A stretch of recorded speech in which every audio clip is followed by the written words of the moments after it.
ఆషాఢ నవరాత్రుల్లో పాటించాల్సిన నియమాలు. గుప్త నవరాత్రి సమయంలో చేసే ఆరాధన వల్ల అమ్మవారి ఆశీస్సులు లభిస్తాయని నమ్ముతారు. సాధారణంగా సంవత్సరానికి 4 నవరాత్రులు వస్తాయి. చైత్ర, ఆశ్వీయుజ మాసాల్లో వచ్చే నవరాత్రులను అందరూ జరుపుకుంటారు. గుప్త నవరాత్రులను కొందరు మాత్రమే ఆచరిస్తారు. ఆషాఢ నవరాత్రులు గాయత్రీ నవరాత్రులుగా జరుపుకుంటారు.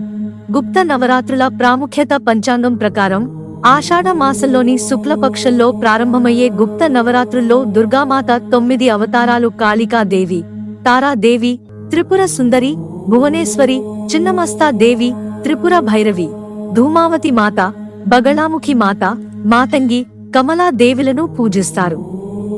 ఈ సమయంలో భక్తులు అమ్మవారికి రహస్య పూజలు చేస్తారు.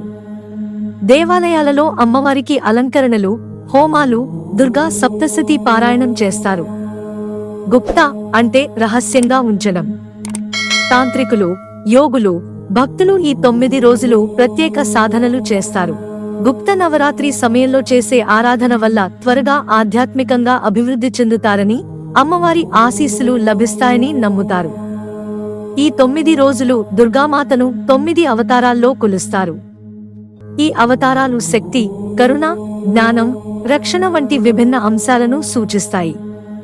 గుప్త నవరాత్రులలో గ్రహాల శుభయోగం. జ్యోతిషం తెలిపిన ప్రకారం నవరాత్రులలో శని, రాహు, కేతు గ్రహాల శాంతి కోసం ప్రత్యేక పూజలు చేస్తారు. ముఖ్యంగా రాహు శాంతి కోసం ఏదైనా పారాయణం చేయించుకోవచ్చు. ఈ సమయంలో గ్రహాల అశుభ దశల కోసం చేసే హోమం, మంత్రాల పారాయణం వల్ల ప్రయోజనం కలుగుతుంది. ఈ గుప్త నవరాత్రులలో రుద్రాభిషేకం, దుర్గా సప్తశతి పారాయణం మరియు కాళీ సాధన వంటి ప్రత్యేక పరిహారాలు చేస్తారు.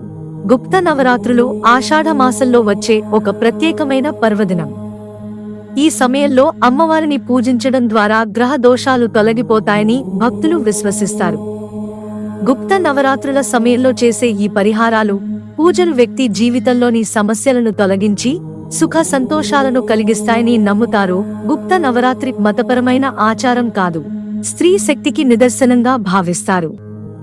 అమ్మవారికి సంబంధించిన అత్యంత శక్తివంతమైన రూపాలను పూజించడం వల్ల ఎంతో ప్రయోజనం కలుగుతుందని నమ్ముతారు. ఉపవాసం ఉండటం, ధ్యానం అమ్మవారిని ప్రసన్నం చేసుకోవచ్చని, మనలోని అంతర్గత ఆధ్యాత్మికతను ఉత్తేజితం చేసుకోవచ్చు. మిత్రులారా, ఛానల్ సబ్స్క్రైబ్ చేసుకోవడం మర్చిపోకండి. ధన్యవాదాలు.